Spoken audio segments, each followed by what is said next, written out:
All right, Joe, thank you. Well, President Trump recently unveiled a new plan to reduce prescription prices for Americans. There are several components to it, and one of them is a new government website called TrumpRx.gov. And our Washington correspondent, Brendan Scanlon, he spoke with some pharmaceutical experts to learn more all about it. Brendan? Hey there, Renata and Nick. Good evening. That's right. This new website is part of a broader effort to drive down drug costs by the White House. President Trump says it has the potential to lower prescription prices by hundreds, potentially even thousands of dollars each month.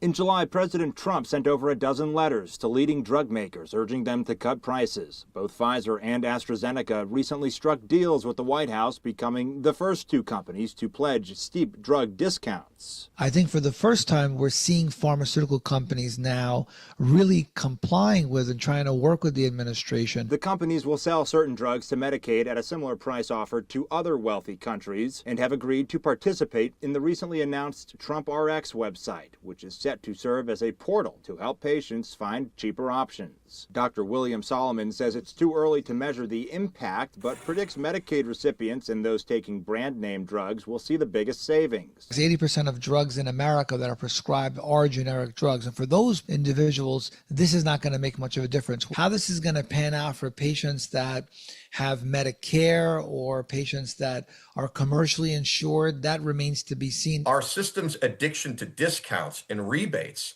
stand in the way of a focus that actually can bring down the sticker prices of those medicines, thus lowering the risk and the cost exposure that incurs to patients and employers and government programs. Antonio Chacha says the premise of TrumpRx is to take brand name drugs, which are traditionally hyperinflated relative to their actual cost, and offer them at a discount. So in a way, it doesn't fix the brokenness of our system. It tries to create a pathway around it. For example, Xeljanz, an arthritis medication that can cost $6,000 a month, could drop to $3,600. It's a large discount, but still a large price. It doesn't mean that it's a nothing burger, right? It just means that at the very best, it's planting seeds for what could be something that is better. But as it stands today, it is very limited in terms of its scope, thus limited in its impact.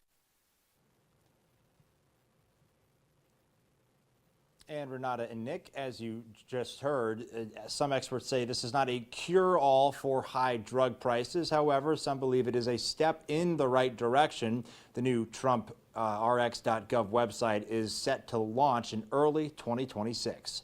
Reporting live on Capitol Hill for WENY News, I'm Brendan Scanlon. Renata and Nick, back to you.